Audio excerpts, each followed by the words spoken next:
오늘 본문의 말씀을 보시면 아시겠습니다마는 드디어 야곱이 베냐민을 끝까지 붙들고 놓아주지 않다가 이제 베냐민을 보내주게 되었습니다. 믿음을 가지고 베냐민을 잃으면 잃으리로다. 그렇게 베냐민 없이는 안 된다고 절대 놓아주지 못한다고 하다가 결국에는 이 베냐민을 잃으면 잃으리로다. 이를 각오하고 베냐민을 보내줍니다. 그리고 애굽에 와서 요셉을 만나게 되었습니다. 그때 요셉이 그 형들을 만났을 때 무슨 생각이 먼저 떠올랐을까요? 아마도 자신의 어릴 그때의 형들이 짐승처럼 웅덩이에다 집어 던져버리고 가두어둘 때 그 기억이 나지 않았을까요? 그리고 또 죽이려 하다가 끝내는 자기 동생임에도 불구하고 애굽으로 내려가는 미디안 그 상인들에게 노예로 팔아버렸을 때 그렇게 애걸을 복걸하며 형님들 나를 한 번만 살려달라고 팔지 말아달라고 그렇게 외쳐도 눈 하나 깜빡하지 않고 그들을 팔아버렸던 그때 그 기억이 나지 않았겠습니까? 여러분 같으면 기분이 어땠을 것 같습니까? 두고 보자 이런 마음이 안 생겼겠습니까? 두고 보자 이놈들 드디어 이제 만났구나. 드디어 복수를 할 때가 되었구나. 아마 그런 생각이 들었을 거예요. 그런 생각이 안 들었다면 사람이 아니겠죠. 사람의 마음의 상처라는 것이 이성으로 지배되는 것이 아니거든요. 본능에 속한 것이기 때문에 틀림없이 그런 생각이 들었을 겁니다. 그러니까 형들에 대한 미움의 감정 없다고 말할 수 없었을 거예요. 그래서 그 중에서 특히 누굽니까? 형제들 가운데서 제일 악랄한 자, 나에게 악하게 했던 자, 시므온을 감옥에 가둬버린 거예요. 형들이 다시 돌아올 때까지 감옥에 가두어서 감옥에서 고생하도록 만든 겁니다. 그런데 형제들이 하는 이야기를 들었잖아요. 형제들이 서로 자신을 돌이켜보면서 양심에 찔려하면서 우리가 동생이 했던 그 죄 때문에 우리가 이런 어려움을 만난 거라고. 히브리 말로 하기 때문에 아마 애굽 사람들은 못 알아듣지 했겠지만 요셉이 히브리 말을 다 알고 있으니까 다 털에 튀게 들리는 거예요. 그러니까 요셉이 마음이 아팠습니다. 여러분 그 가운데 지금 요셉이 또 기억나는 한 사람이 있었는데 그 누구냐면 베냐민입니다. 베냐민이 뒤에 밟히는 거예요. 왜냐하면 자기를 그렇게 괴롭혔는데 과연 베냐민은 무사할까 한 겁니다. 내 동생 베냐민은 살아남았을까? 해를 입지 않았을까? 무슨 일을 당하지 않았을까? 하는 마음이 요셉의 마음에 들어서 생각났을 거예요. 그래서 다음에 올 때 반드시 베냐민을 데려오라고 얘기를 한 겁니다. 가장 보고 싶은 가족이죠. 친형제니까. 배달은 나머지 형들은 다 배달은 형제고 이 베냐민은 바로 라헬의 몸에서 난 단 둘뿐인 형제잖아요. 형제끼리 생각이 났을 거예요. 형제에 대한 사랑. 가장 보고 싶은 사랑이었죠. 그런데 그 베냐민을 데리고 온 겁니다. 드디어. 그러니까 이 요셉이 굉장히 마음이 기뻤을 거예요. 굉장히 기뻤을 거예요. 자, 16절 말씀 보세요. 16절 말씀. 이걸 생각하면서 보시면 또 이해가 됩니다. 요셉은 베냐민이 그들과 함께 있음을 보고 요셉이 베냐민이 그들과 함께 있음을 보고 자기 청지기에게 이야기합니다. 확인한 거, 확인. 베냐민이 없었더라면 약간 달랐을 거예요. 대우하는 게 달랐을 겁니다. 근데 베냐민이 무사히 그들과 함께 있는 걸 보고 청지기들에게 얘기하는 거예요. 이 사람들을 집으로 인도해드리고 짐승을 잡고 준비해라. 잔치하겠다. 정오에 이들과 함께 밥을 먹겠다. 이렇게 말합니다. 이러면 애굽의 그 총리가 특별히 어떤 외국의 사신도 아니고 왕도 아니고 어떤 관리도 아닌데 평범한 이국의 이방인들을 데려다가 밥을 먹는 것은요, 아주 이례적인 일입니다. 굉장히 특별한 일이에요. 어쨌든 간에 그렇게 명령을 했기 때문에 그들이 이제 모여서 정오가 되니까 끌려 들어가는 거예요. 가고 싶지 않지요. 되도록이면 총리하고 만나고 싶지 않습니다. 겁이 나는 겁니다. 근데 권세자와 만나는 게 좋은 일이 아니거든요. 그런데 그들을 데리고 들어가니까 우리를 어떻게 할 것이 아닌가, 그런 생각이 드는 거예요. 안 들겠습니까? 18절 말씀 보세요.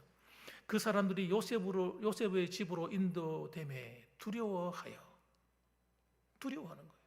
여러 가지가 있습니다. 첫째는 뭐예요? 돈 때문입니다. 틀림없이 돈을 다 지불했는데 싸운 곡식을 풀어보니까 그 안에 자기가 지불했던 돈이 그대로 다 들어있는 거예요. 이거 굉장히 큰 문제잖아요. 틀림없이 돈을 주었는데 돈이 도로 들어있으니까 이거 오해가 될 수 있는 거 아니에요. 야, 너희들 왜 돈을 도로 가져갔어? 훔쳐갔어. 왜 값을 지불하지 않고 갔어? 갖다 붙이는 대로 다 이건 제 몫이 되는 겁니다. 그러니까 이게 도통 불안한 문제가 아닙니다. 그런데 드디어 요셉이 등장합니다. 등장하니까 떨리는 거예요. 이것이 보통 문제가 아니니까 떨려가지고 어떻게 합니까? 바닥에 엎드리는 거예요. 자동적으로 엎드리는 말 하지 않아도 그냥 엎드려지는 거예요. 그리고 절하면서 인사하는 겁니다.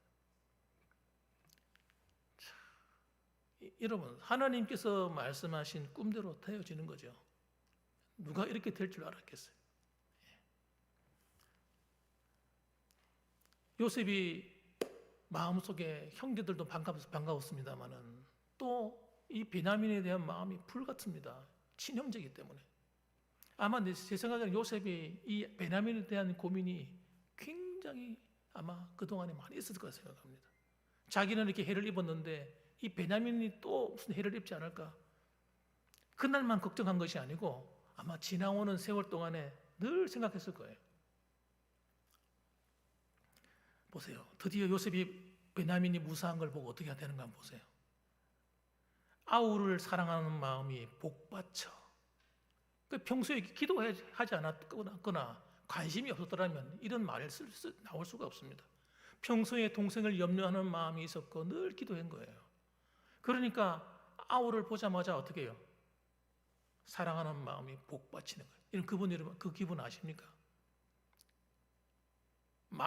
눈물이 자기도 모르게 이건 어떻게 울고 싶어 우는 게 아니에요. 그냥 복받쳐 오르는 거예요. 그것이 감사한 마음도 있고 기쁜 마음도 있고 여러 가지 감정이 막 희비가 교차하면서 그게 복받쳐 오릅니다. 근데 울 수는 없잖아요. 그 자리에서 나도 모르게 욱하고 올라오는데 울 수는 없고 얼른 그냥 조용한 방으로 뛰어가서 거기서 울릅니다. 울어요. 여러분, 우리가 하나님의 은혜를 받으면요 이런 눈물이 나와요. 이런 눈물이. 하나님의 은혜를 주시면요 나도 모르게 복받치는 감동의 눈물이 흘러나옵니다. 아마 그런 눈물을 흘려보신 분들이 아마 많이 계실 거예요. 이거 울고 싶지 않은데 베냐민을 보니까 베냐민이 벌써 어떻게 많이 자랐어요. 많이 자랐어요. 덩치도 커졌고 키도 크고 인물도 나고 아마 그랬을 겁니다. 요셉이 그 동생의 무사한 걸 보고 눈물을 흘리는데 네가 볼 때 제일 많은 것이 뭐냐? 감사의 눈물이었을 겁니다. 여러분, 이 눈물이 굉장히 중요합니다. 왜 하나님이 눈물을 주실까? 여러분, 눈물을 통해서 우리 마음의 감정을 순화시키고 우리 마음을 치료하는 거예요. 눈물이 메마른 사람들은요 한번 자신을 돌아보게 보셔야 돼요. 눈물이 감동이 없는 사람, 마치 먼지가 여러분 싹 말라가지고 먼지가 툴툴툴 나는 것처럼 마음이 메말라 있는 사람, 별로 좋은 거 아닙니다. 여러분, 이 하나님 앞에서 이 은혜의 눈물이 흘러내릴 수 있어야 됩니다. 기도하는 가운데, 예배하는 가운데, 말씀을 읽고 듣는 가운데 이 감동이 살아있어야 돼요. 그래야 여러분 은혜가 뭔지를 알게 됩니다. 여러분, 지식이 은혜라고 생각하시면 안 됩니다. 지식은 지식일 뿐이에요. 이 내가 알고 있는 지식이, 내가 주신 하나님 말씀의 이 지식이 내 마음에 내려와 가지고 마음의 발에 탁 깔아앉아 내 마음에 뿌리를 내리고 내 마음에 감동이 돼야 돼요. 왜냐하면 따라합시다. 성령님은 감동의 영이시다. 성령은 감동하시는 분이에요. 예배하는 가운데 우리의 마음을 감동시킵니다. 하나님 말씀을 통해 감동시키는 거예요. 때로는 기도하는데 감동을 시키고 찬양하는 가운데 감동을 주세요. 왜 감동을 주십니까? 우리 마음을 치유하기 위해서요. 여러분, 눈물이 흐를 때 내 마음의 상처가 치유됩니다. 분노가 치유가 돼요. 상한 감정, 사람들 때문에 상했던 마음들이 치유가 됩니다. 고달프고 힘들었던 내 인생의 여정에 대한 어떤 여러 가지 답답했던 것들이 치유가 돼요. 그래서 여러분, 저는 이 상처 입은 마음을 치료하는데 가장 좋은 약이 뭔가? 저는 눈물이라고 생각합니다. 은혜의 눈물. 그냥 눈물이 아니라, 비참해서 흘리는 눈물이 아니라 하나님 은혜에 감동돼 흘리는 눈물. 하나님은 요셉의 마음의 상처를 치유하기 위해서 그 마음에 눈물을 주신 거예요. 그 눈물을 흘리고 나는 순간부터 여러분 마음이 완전히 눈 녹듯이 형님들에 대한 미움 싹 사라져 버립니다. 완전히 씻어져 버려요.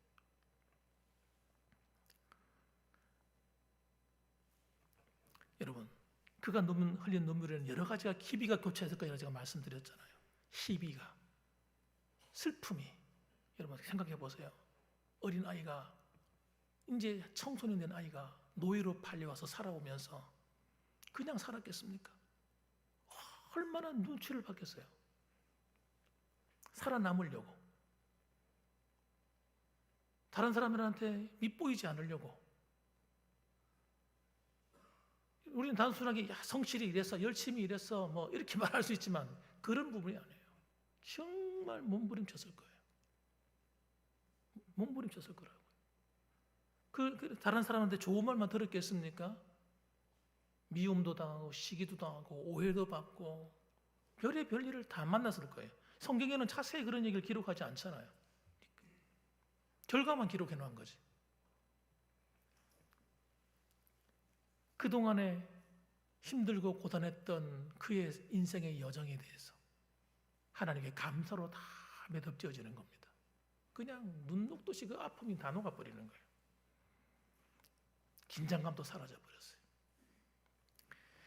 그래서 여러분, 눈물은 우리의 삶의 상처를 치유하고 우리의 연약함을 고치고 상처 입은 영혼을 자유케 하는 능력이 있는데, 시편 84편 6절 말씀 보니까 이렇게 말씀합니다.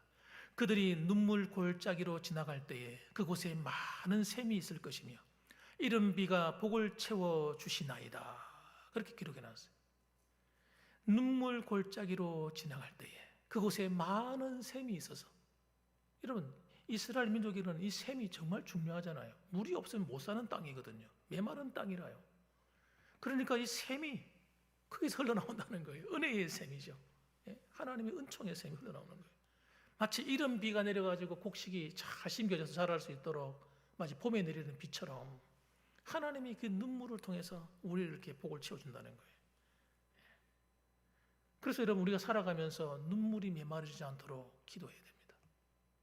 눈물이 메마르지 않도록 하나님의 은혜가 내 안에 항상 흘러 넘칠 수 있도록 만드셔야 돼요. 성령의 감동하심이 사라지지 않도록. 그래서 예수님도 여러분 팔복 가운데 두 번째 복이, 애통하는 자가 어떻다고요? 복이 있나니. 애통이 뭡니까? 우는 거죠, 우는 거. 그냥 우는 게 아니라 어떻게 우는 거예요? 엉엉 우는 거예요. 사람들 앞에서 그렇게 눈물을 흘리면 좀 이상해 보이잖아요, 어른이. 하나님 앞에서 흘리는 눈물은요, 하나님이 너무 이뻐하시는 거예요. 하나님 앞에서는 얼마든지 울어도 괜찮아요. 여러분, 그래서 눈물은 참을 필요가 없어요. 참는다고 참아지지도 않겠지만 하나님이 주신 은혜의 눈물은 여러분 마음껏 흘려도 되는 눈물입니다. 예전에 어떤 분 간증을 들어보니까 이 한 청년이 이 눈에 안질환 때문에 눈에 병이 와가지고 이 눈이 실명할 위기 가운데 있었답니다. 근데 이분이 예수님을 만나고 은혜를 받고 나니까 하나님이 눈물을 그렇게 주더라는 거예요. 하나님이 회개하고 또 회개하고 기도하는데 그 눈물을 흘리는데 눈물이 마르지 않더라는 거예요. 내 눈에 병이 생겼나 할 정도로 눈에 눈물이 흘러요. 그 다음에 병원에 가니까 눈에 있는 그 암 질환이 깨끗이 사라졌다. 이런 병원에서 여러분 의사의 판명을 받았다는 그런 이야기도 들은 적이 있어요. 여러분 눈물은 여러분 우리의 육신의 삶도 고쳐놓는 은혜의 눈물이 되면요 얼마나 좋겠습니까 여러분. 그래서 이 눈물이 메마르면요 우리 마음이 어떻게 되느냐, 마음이 강팍해져 버립니다. 강팍해져 버려요. 여러분 진짜 그래요. 저 같은 경우도 그래요. 은혜의 눈물이 말라버리면요 나도 모르게 아주 이론적인 사람이 됩니다. 이론적인 사람, 딱딱한 사람이 돼버려요. 은혜의 눈물이 마르지 않아야 돼요. 그래서 저도 일부러 기도할 때 하나님 앞에 늘 깨어서 기도하려고 애를 씁니다. 때로는 하나님이 마음에 감동을 주시고. 그래서 하나님의 은혜의 눈물이 살아있어야 돼요. 누가복음 7장 38절 말씀 보면 예수님의 뒤로 한 여인이 옵니다. 젊은 아가씨죠, 아가씨. 마리아라고 하는 아가씨가 오는데 하나님이 은혜를 너무 많이 받았어요. 보세요. 은혜를 받은 사람에게는 뭐가 있어요? 눈물이 있다니까요. 예수의 뒤로 그 발곁에 서서 울며 눈물로 그 발을 적시고 자기 머리털로 닦고 그 발에 입 맞추고 향유를 부으니 이렇게 나와 있습니다. 하나님의 은혜가 살아있는 사람의 눈에는 눈물이 흐르는 거예요. 그래서 그 눈물로 발을, 자기 머리털, 여자의 머리털이 얼마나 귀하고 고귀한 겁니까? 여러분 혹시 여러분 머리털을 가지고 남의 발을 씻어준 적이 있습니까? 말도 안 되는 이야기죠. 그러니까 자기의 가장 귀한 것을 가지고 주님의 발을 씻기는 거예요. 또 거기다가 또 향유, 어마어마하게 비싼 거예요 그 당시에. 그런 자기 전 재산과 마찬가지인 귀한 향유를 갖다 옥합을 깨뜨려서 부어서 그것도 팔에다 부었어요. 발에다가. 제일 더러운 거. 여러분 이 이스라엘 사람들은 신발이 우리처럼 운동화를 신거나 뭐 구두를 신는 게 아니라 샌들이잖아요. 샌들. 끈으로 묶어서. 그러니까 발이 그냥 금방 더러워지는 거예요. 아마 발이 시커멀 거예요. 내가 볼 때는. 모래하고 흙하고 막 묻어가지고. 그런 발을 갖다 물로 씻는 것이 아니라 자기 머리로 눈물로 씻었다. 향유로 씻었다는 거예요. 여러분 이 눈물의 기도는요 하나님 마음을 굉장히 기쁘게 합니다. 그걸 아셔야 돼요. 눈물의 기도. 눈물의 기도는요 사람의 마음도 부들부들하게 만들지만은 그 기도를 듣고 있는 하나님도 감동하시는 거예요. 이사야서 38장 5절에 보면 히스기야가 등장합니다. 히스기야가 하나님으로부터 선지자를 보내가지고 명령을 들었어요. 이사야가 말씀을 전하기를, 야 히스기야야 너 이제 죽을 때가 다 됐다. 한 사흘 정도 지나면 내가 죽을 테니까 죽을 준비해라 이렇게 말했어요. 그런데 히스기야가 지금 나이도 우리 죽을 나이도 안 됐을 뿐더러 지금 죽으면 안 되거든요. 자기 후손도 없지. 이제 좀 나라가 좀 평안해지고 살만해졌는데, 그러니까 히스기야가 벽을 딱 향해서 몸을 돌이켜가지고 하나님께 울며 기도하는 거예요. 하나님, 저 좀 더 살다 갈게요. 하나님, 저 좀 봐주세요. 그리고 눈물을 흘리며 기도한 거예요. 그러니까 이사야가 그 왕궁을 빠져나가기 전에 하나님 말씀이 임했어요. 이사야가 돌아왔습니다. 돌아와서 히스기야에게 얘기하는 거예요. 뭐라고 하냐면 이렇게 얘기합니다. 너는 가서 히스기야에게 이르기를, 네 조상 다윗의 하나님 여호와께서 이같이 말씀하시기를, 내가 네 기도를 들었고 내 눈물을 보았노라. 내가 내 수 한 해 15년을 더하리라. 이렇게 하나님 약속하시는 거예요. 내 기도를 들었고 뭘 보았다고요? 내 눈물을 보았다. 그렇게 말씀하시는 거예요. 그러니까 여러분, 우리의 이 눈물은 여러분, 하나님이 기뻐하신다는 걸 아셔야 돼요. 늘 하는 대로 아무런 감정도 없이 그냥 메마른 감정으로 주여, 이런 기도보다도 내 마음을 들여서 하나님께 기도할 때, 때로는 내 눈물을 흘려 기도할 때 하나님이 기뻐하신다는 거예요. 요셉이 흘린 눈물은 여러분, 자신의 마음이 상처가 치유되는 눈물이었습니다. 그 사건 이후로 모든 것이 일사천리로 다 해결되어 버립니다. 형제의 관계를 다 풉니다. 그리고 아버지를 모셔오게 하고, 예, 새로운 인생길이 열리는 거예요. 그동안 하나 얹혀 있는 것처럼 늘 얹혀 있던 부분들이 완전히 해소되고, 또 하나님이 약속하셨던 그 꿈이 이루어지는 경험을 하게 되고, 형제들이 그 요셉을 통해서 한편으로는 위로받지만 그들이 향한 죄가 있기 때문에 늘 마음이 조심하게 됩니다.